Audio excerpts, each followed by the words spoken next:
ఇండియాలో ఉన్న ప్రజలు డైలీ చాలా రకాల ప్రొడక్ట్స్ ని యూజ్ చేస్తారు. కానీ వాటిలో కొన్ని ప్రొడక్ట్స్ ని డైరెక్ట్ గా కొనాలంటే చాలా సిగ్గుపడతారు. Like sanitary pads, condoms, innerwears etcetera. మన దేశంలో ఎలాంటి ప్రొడక్ట్స్ ని డైరెక్ట్ గా అమ్ముతూ బిజినెస్ చేయాలంటే అది చాలా కష్టం.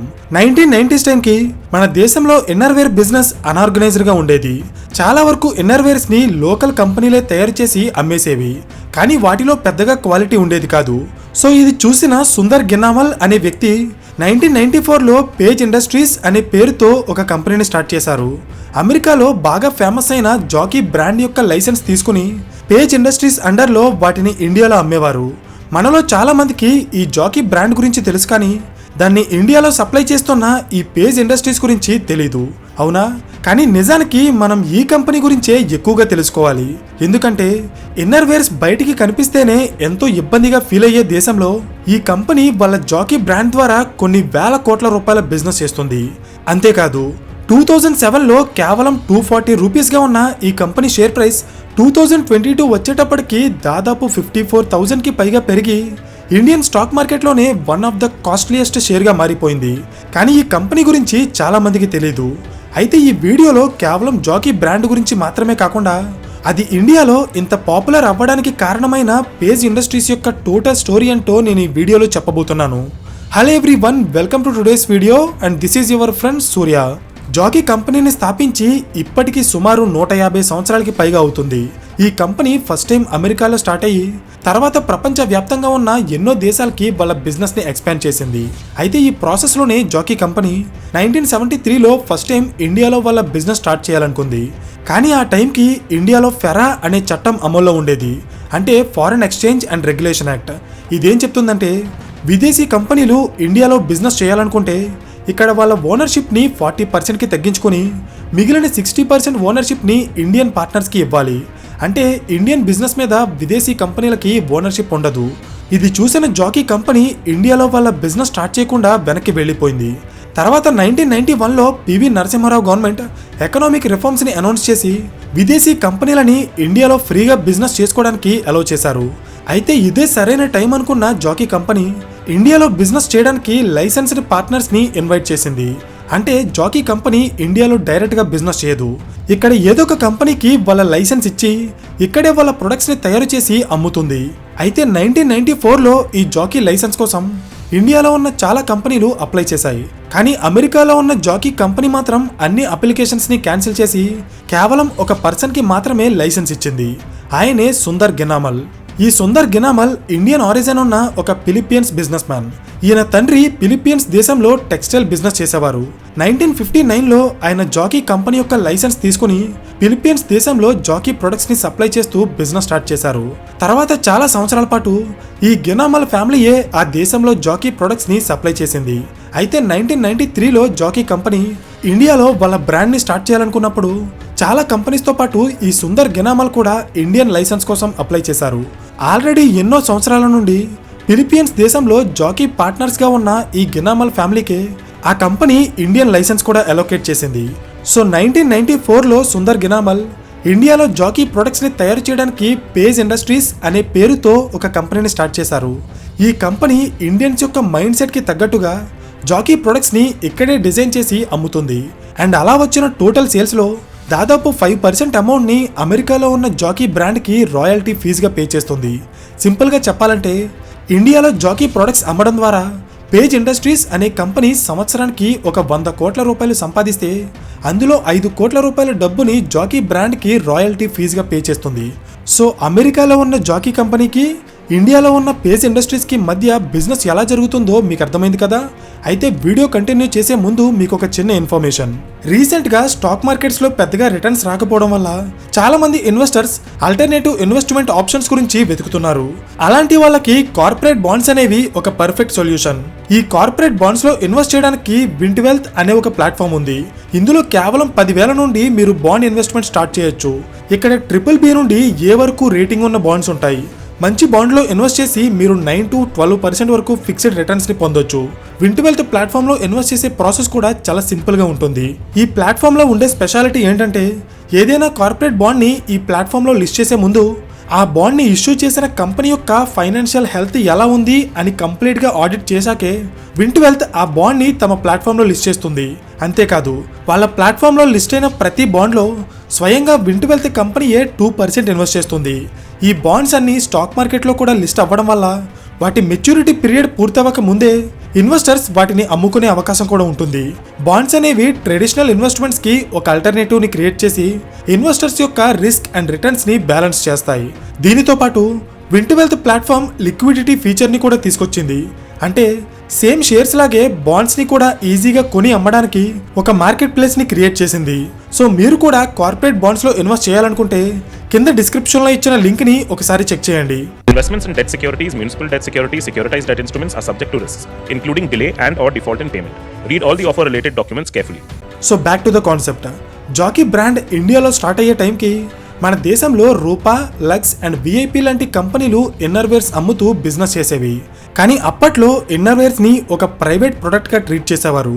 అంటే వీటిని పబ్లిక్ గా డిస్ప్లే చేయడం కానీ అడ్వర్టైజింగ్ అండ్ మార్కెటింగ్ కానీ చేసేవారు కాదు.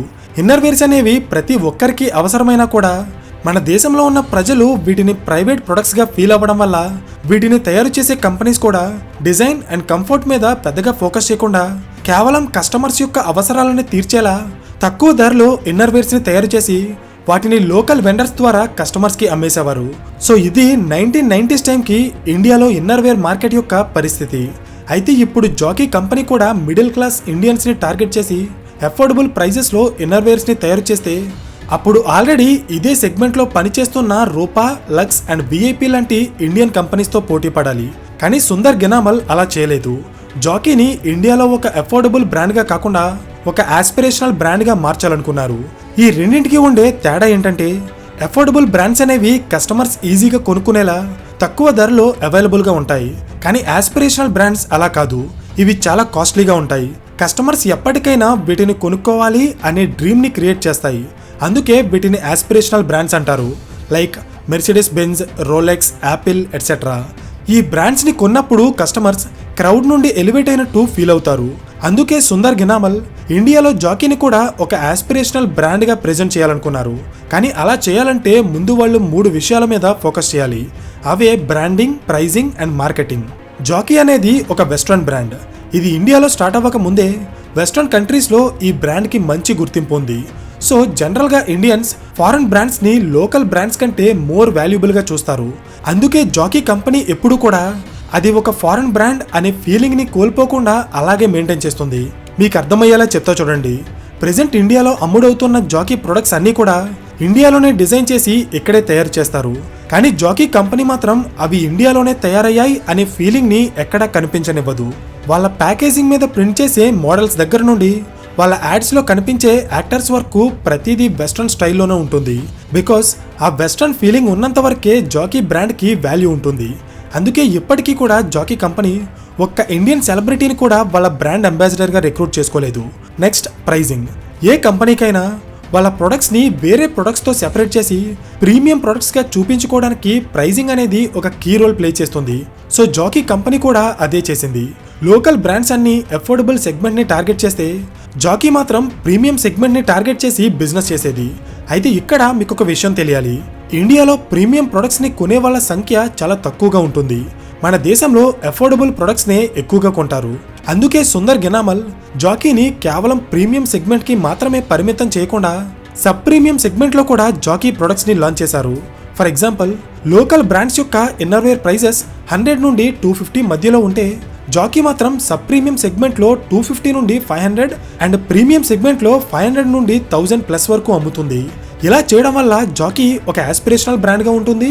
అట్ ద సేమ్ టైం కాస్త ఎక్స్ట్రా ఖర్చు పెడితే మంచి క్వాలిటీ ప్రొడక్ట్ వస్తుంది అనే ఫీలింగ్ని మిడిల్ క్లాస్ పీపుల్కి కూడా క్రియేట్ చేస్తుంది. ఈ పర్టికులర్ రీజన్ వల్లే ఇండియాలో ధనవంతులు మాత్రమే కాకుండా అబోవ్ మిడిల్ క్లాస్ వాళ్ళు కూడా జాకీ ప్రొడక్ట్స్ని యూజ్ చేస్తారు.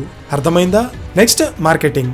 జాకీ బ్రాండ్ మన దేశంలోకి ఎంటర్ అవ్వక ముందు వరకు ఇండియాలో ఇన్నర్వేర్స్కి పెద్దగా మార్కెటింగ్ చేసేవారు కాదు. పబ్లిక్గా డిస్ప్లే చేయడం కానీ టీవీలో యాడ్స్ ప్లే చేయడం కానీ ఉండేది కాదు. నేను ఆల్రెడీ వీడియో స్టార్టింగ్లో చెప్పినట్టే అప్పట్లో ఇన్నర్వేర్స్ని ఒక ప్రైవేట్ ప్రొడక్ట్గా ట్రీట్ చేసేవారు. కానీ జాకీ కంపెనీ ఈ బ్యారియర్స్ అన్నింటినీ బ్రేక్ చేసి పబ్లిక్గా వాళ్ళ ప్రొడక్ట్స్ని డిస్ప్లే చేస్తూ టీవీలో కమర్షియల్ యాడ్స్ని కూడా ప్లే చేసింది. ఇలా చేయడం వల్ల ఎంతో మంది ఇండియన్స్ యొక్క మైండ్లో ఇన్నర్ వేర్స్ పట్ల ఉన్న షై ఫీలింగ్ పోయి పబ్లిక్గా వాటిని కొనడం స్టార్ట్ చేశారు. అంతేకాదు షాపింగ్ మాల్స్లో క్లాతింగ్కి సంబంధించిన అన్ని సెగ్మెంట్స్కి సెపరేట్ సెక్షన్స్ ఉండేవి. కానీ ఇన్నర్ వేర్స్కి మాత్రం అలా ఉండేది కాదు.